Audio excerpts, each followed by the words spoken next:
अस्सलामुअलैकुम। तो आज हम अपने एक बिल्कुल नए टॉपिक के साथ हाजिर हैं, जो कि हमारा टॉपिक है प्लाज्मा मेम्ब्रेन। प्लाज्मा मेम्ब्रेन क्या होती है, सबसे पहले हम डिस्कस कर लेते हैं। जैसे नाम से जाहिर है कि ये एक टाइप की मेम्ब्रेन है। ये कौन से सेल्स में प्रेजेंट होगी? It is present in all cells and serve as their outer boundary except plant cell. In this it is covered by cell wall. Plasma membrane का सबसे पहला पॉइंट ये बनता है कि जितने भी सेल्स हैं, चाहे वो एनिमल सेल हो, प्लांट सेल हो, सब सेल में प्लाज्मा मेम्ब्रेन जो है आउटर बाउंड्री की तरह एक्ट करती है। लेकिन प्लांट सेल में ये सेल वाल से कवर्ड होती है, क्योंकि हम जानते हैं प्लांट सेल के पास सेल वाल होती है। प्लांट सेल में ये आउटर बाउंड्री जो है हम सेल वाल को बोलते हैं, लेकिन एनिमल सेल में आउटर बाउंड्री जो है प्लाज्मा मेम्ब्रेन को ही हम नाम देते हैं। अब हम सेल वॉल की डिस्कवरी की बात कर लेते हैं। तो हमारे पास अब तक के दो मॉडल आए थे, एक यूनिट मेम्ब्रेन मॉडल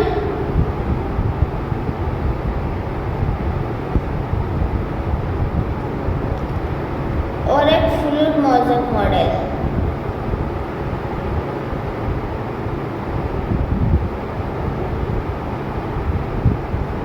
दोनों को वन बाय वन डिस्कस कर लेते हैं हम। सबसे पहले बात करते हैं यूनिट मेम्ब्रेन मॉडल की, उसके बाद बात करेंगे फ्लूइड मोज़ेक मॉडल की। अगर हम यूनिट मेम्ब्रेन मॉडल की बात करें तो ये कहता था phospholipid layer is sandwich between two protein layer, के दो प्रोटीन की लेयर है। ये क्या है? प्रोटीन, एक प्रोटीन है, ये दूसरा प्रोटीन की लेयर है।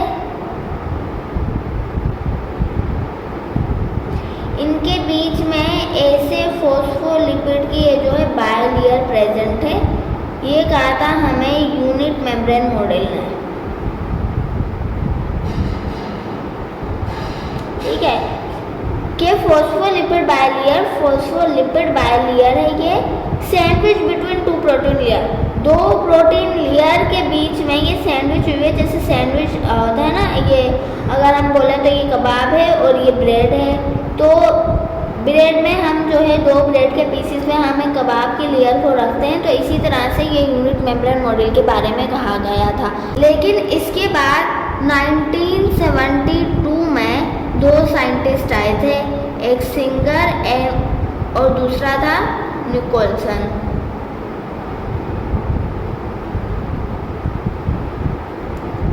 उन्होंने हमें फ्लूइड मोज़ेक मॉडल दिया, और जो कि आज तक का सबसे बेहतरीन मॉडल है, और इसे ही हम डिटेल के साथ पढ़ते हैं। तो चलिए हम इसे डिस्कस कर लेते हैं। अगर हम बात करें फ्लूइड मोज़ेक मॉडल की, तो ये 1972 में सिंगर एंड निकोलसन दो साइंटिस्ट थे, उन्होंने दिया था। ये मॉडल हमें ये कहता है कि protein are embedded in the phospholipid bilayer like iceberg in the sea. Protein के जो मॉलिक्यूल हैं वो ऐसे धंसे हुए होते हैं फॉस्फोलिपिड बायलेयर में। ये जो मैंने ब्लू कलर से बनाया ये फॉस्फोलिपिड है। कैसी लेयर है? बायलेयर है। एक ये लिपिड के ऊपर वाली लेयर और एक ये नीचे वाली लेयर।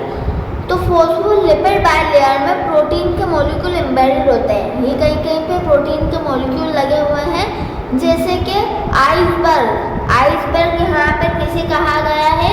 प्रोटीन को कहा गया है। जबकि सी किसे कहा गया है? लिपिड के मॉलिक्यूल को कहा गया है। कि ऐसा लगता है कि जैसे एक समंदर है और उसमें कहीं कहीं पे आइसबर्ग रखे हुए हैं।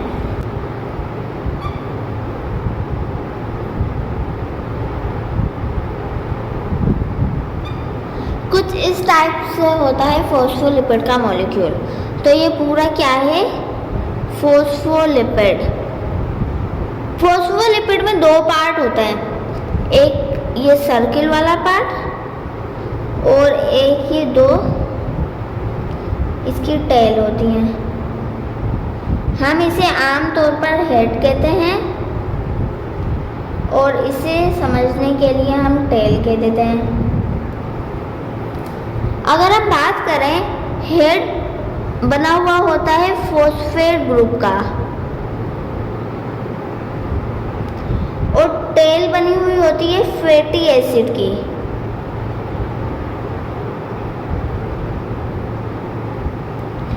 जो फॉस्फेट ग्रुप है ये हाइड्रोफिलिक होता है,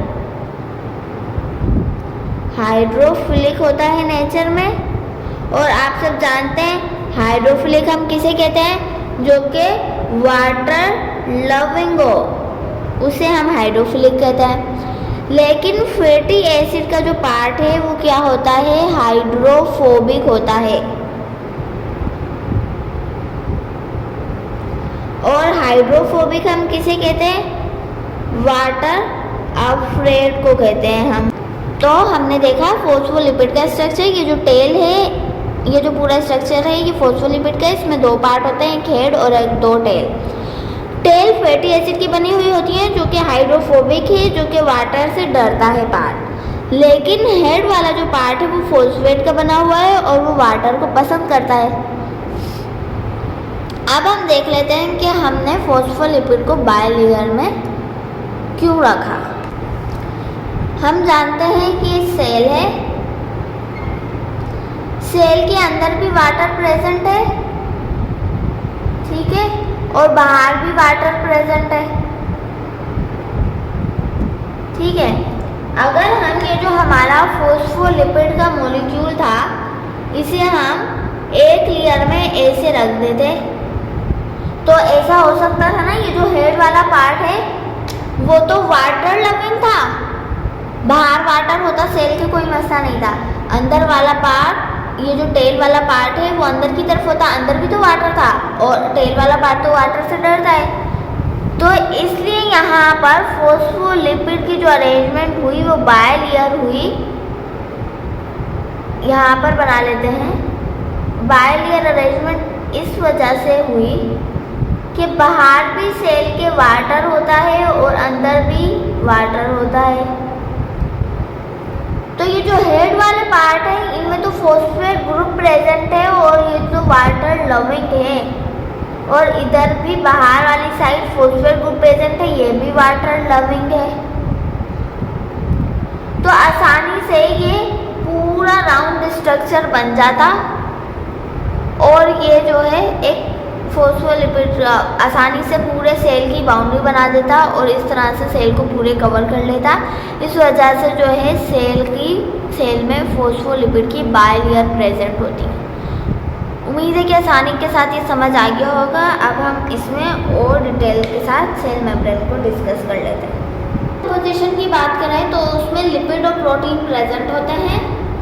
हमने देख लिया कि लिपिड जो होते हैं वो बाइलेयर में प्रेजेंट होते हैं और प्रोटीन उसमें एम्बेडेड होते हैं आइसबर्ग की तरह। लिपिड वाला पोर्शन जो होता है वो 40% होता है, जबकि प्रोटीन वाला पोर्शन 60% होता है हमारी सेल मेम्ब्रेन में। लेकिन जो एनिमल सेल है उसमें जितना भी लिपिड का पोर्शन है वो 50% लिपिड का पोर्शन कोलेस्ट्रॉल बनाता है। कोलेस्ट्रॉल भी एक लिपिड ही है ना, तो 50% लिपिड का पार्ट एनिमल सेल में कौन बनाएगा, कोलेस्ट्रॉल बनाएगा। ऐसे ये प्रेजेंट होते हैं तो ये फ्लिप फ्लॉप मूवमेंट कर रहे होते हैं।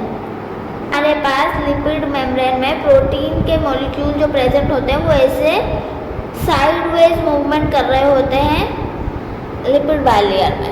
हमारी सेल मेम्ब्रेन में दो टाइप के प्रोटीन होते हैं, एक इंट्रिंसिक प्रोटीन जिसे हम इंटीग्रल प्रोटीन भी नाम देते हैं, और एक एक्सट्रिंसिक प्रोटीन होता है जिसे हम पेरिफेरल प्रोटीन भी नाम देते हैं।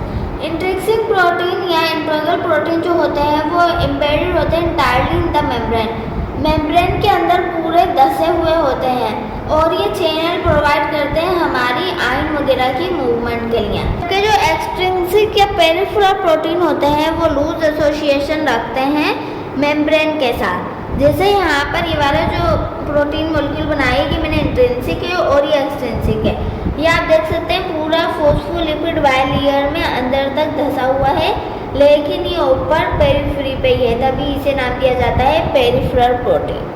हमारे पास फंक्शंस है सेल मेम्ब्रेन के, तो सबसे मोस्ट इम्पोर्टेंट जो फंक्शन है वो है प्रोटेक्शन। आउटर एनवायरनमेंट से प्रोटेक्शन करवाती है cell membrane. Flow of material with certain limitation.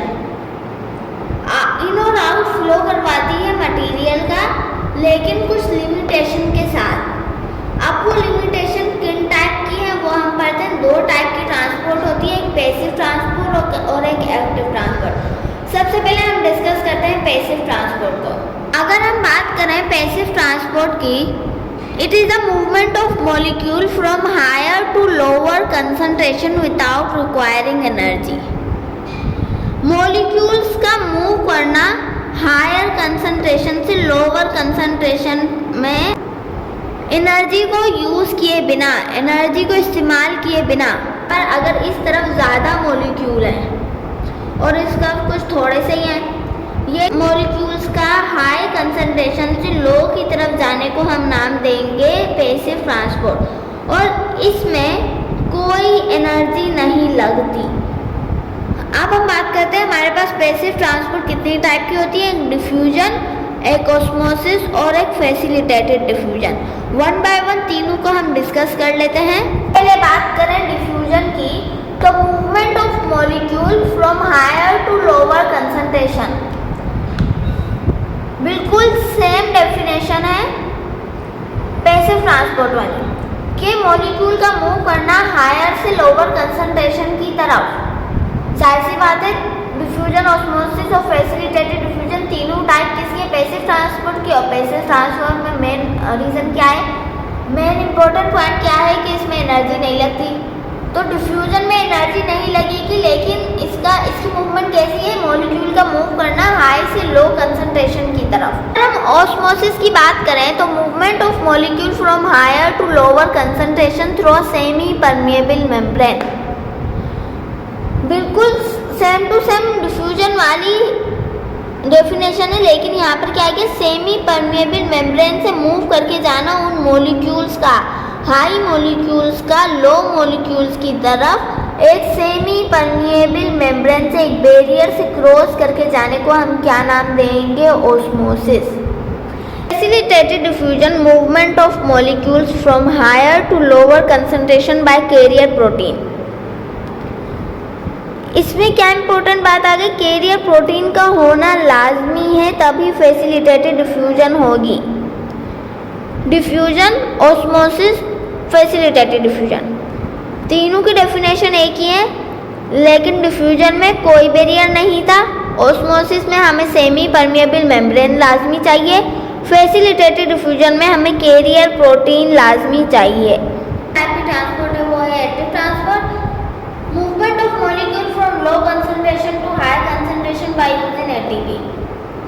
Molecules का कम तादाद से ज़्यादा तादाद की तरफ मूव करना, एटीपी को यूज़ करके, एनर्जी को यूज़ करके, इस चीज़ को हम क्या नाम देते हैं, एक्टिव ट्रांसपोर्ट। दो टाइप की एक्टिव ट्रांसपोर्ट होती है, एक एक्सोसाइटोसिस, एंडोसाइटोसिस। एक्सोसाइटोसिस क्या है, प्रोसेस है membrane fusion and movement of molecule out of the cell. Exo means out, मतलब कि इसमें मॉलिक्यूल सेल के बाहर की तरफ मूव करेगा। अब ये मेम्ब्रेन फ्यूजन वाली बात क्या है, जैसे डायग्राम में देख सकते हैं आप, ये एक फूड वैक्यूल है। फूड वैक्यूल में जो है कि फूड फिल हुआ है, इसे बाहर जाना है। तो ये यहाँ पर क्या कर रहा है कि ये food vacuole Aahista Aahista cell membrane के करीब आया, और इसने सेल के क्या, ये जो वैक्यूल था इसने सेल मेम्ब्रेन के साथ फ्यूज किया, और ये मॉलिक्यूल जो था वो बाहर चला गया। इस हिसाब से हमारे पास जो ये सेल था ये बड़ा हो गया, ये जो वैक्यूल वाली लेयर थी ये एक्स्ट्रा आ गई इसके पास। इसका मतलब है कि एक ऐसा प्रोसेस है एक्सोसाइटोसिस, मेम्ब्रेन की फ्यूजन का प्रोसेस है, इसमें मेम्ब्रेन फ्यूज होती है, सेल बड़ा हो जाता है। एंडोसाइटोसिस की, एंडो मीन्स इनसाइड आना किसी भी मटेरियल का, इसे हम कहते हैं endocytosis. It is the process of taking in of material in the form of infolding. Infolding की फॉर्म में मटेरियल को सेल के अंदर लेना, इस प्रोसेस को हम क्या कहते हैं, एंडोसाइटोसिस। जैसे ये फूड वैक्यूल है, फूड का पार्टिकल है, ये हमें अंदर लेना है, तो ये मेम्ब्रेन आहिस्ते से इसके करीब आएगा, ये मेम्ब्रेन इनफोल्ड होगी और ये फूड वैक्यूल की फॉर्म में अंदर आ जाएगा। इसमें क्या, मेम्ब्रेन टूट रही है, सेल छोटा छोटा होता जा रहा है। एंडोसाइटोसिस दो टाइप की होती है, एक पिनोसाइटोसिस होती है और एक फेगोसाइटोसिस होती है। पिनोसाइटोसिस को हम सेल ड्रिंकिंग प्रोसेस भी कहते हैं, जिसमें सेल जो है लिक्विड मटेरियल को बल्क में लेता है और उसे सेल के अंदर इनगल्फ करा लेता है। लेकिन फेगोसाइटोसिस हम किसे कहते हैं? सेल ईटिंग प्रोसेस कहते हैं। जैसे कि WBCs जो होते हैं, WBCs वो किसी फॉरेन पार्टिकल को इनगल्फ करके अपने अंदर खा लेते हैं। इस प्रोसेस को हम क्या कहेंगे? फेगोसाइटोसिस। एक पूरा का पूरा फॉरेन पार्टिकल सेल खाना। लेकिन कोई लिक्विड के मटेरियल को बल्क में खा लेना, लिक्विड को, उसे हम क्या कहेंगे? पिनोसाइटोसिस। और सेल ईटिंग प्रोसेस फेगोसाइटोसिस है। तो ये था हमारा आज का टॉपिक, जिसमें हमने पूरी सेल मेम्ब्रेन को डिटेल के साथ डिस्कस किया है। अब हम मिलेंगे अपने बिल्कुल एक नए लेक्चर के साथ। तब तक के लिए अल्लाह हाफिज़।